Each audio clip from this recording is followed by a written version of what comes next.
Jesus said, and we talked a little bit about this last week, but Jesus said in the last days that evil and wickedness would increase. In Matthew 13, Jesus tells a series of stories, but the story I want us to look at this morning is a story that reveals the source of all that evil that we see in our world today. Verse 24. Jesus told them another story. The kingdom of heaven is like a man who planted good seed in his field. That night, when everyone was asleep, his enemy came and planted weeds among the wheat and then left. Later, the wheat sprouted and the heads of grain grew, but the weeds also grew. And then the man's servants came to him and said, "You planted good seed in your field. Where did the weeds come from?" The man answered, "An enemy planted weeds." The servants asked, "Do you want us to pull up the weeds?"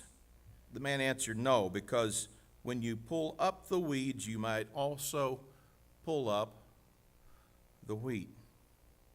Let the weeds and the wheat grow together until the harvest time.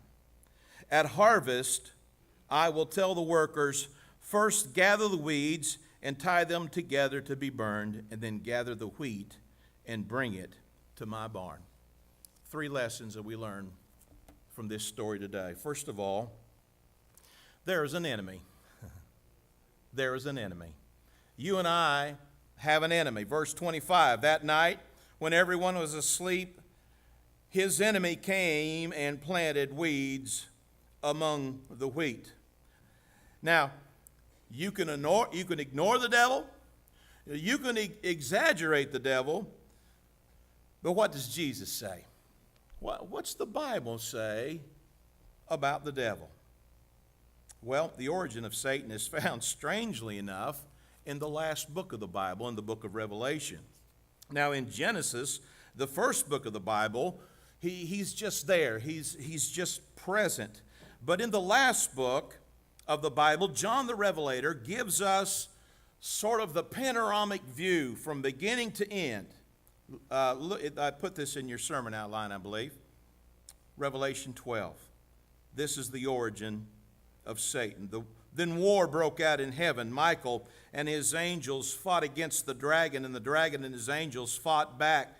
But he was not what? That's good news, church. I love that, don't you? Don't give the devil more credit than he deserves, because greater is he that is in me than he that's in the world. And they lost their place in heaven. And the great dragon was hurled down, that ancient serpent called the devil or Satan, who leads the whole world astray, and that's what he does. He is a mocker, he is a deceiver. He was hurled to the earth, and his angels with him, the demons. And then I heard a loud voice in heaven say, "Now have come the salvation and power of the kingdom of our God and the authority of his Messiah. For the accuser of our brothers and sisters, who accuses them before our God day and night, has been hurled down. Therefore rejoice, you heavens, and you who dwell in them." But watch this. "But woe to the earth and the sea, because the devil has gone down to you." He has not only gone down to Georgia. I'm just seeing if you're listening. I told you it wasn't going to be a popular subject today. He is gone down to you. And he's filled with fury. Why? Why is the devil filled with fury? Because he knows that his time is short. There's an enemy. There is an enemy. And the second thing we learn from this story that Jesus told is that the enemy's influence is really hard to discern. It's difficult to detect. The enemy in this story sowed seeds, the weed seeds, and nobody noticed. He came in at night. I remember, and I get this, okay? I understand what's going on here. I'm not a farm boy, but Dad always had a garden. And I remember the first time my dad asked me to weed the garden, and it was early in the season. You know, it's easy to detect a pepper plant when peppers are hanging off of it. But early on, I mean, pigweed and a pepper plant looks about the same. And you ask yourself, is that a creeping Charlie or is that a radish? Is that a pipe vine? Dad always grew half-runner beans. And so we'd get these pipe vines, and you'd say, well, is that a weed or is that a bean? It's hard to detect.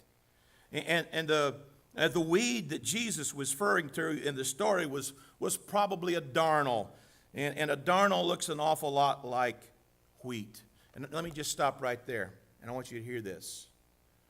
For everything that God has, the enemy has a counterfeit. He has something that kind of looks like it, but appearances are deceiving. They aren't always as they appear.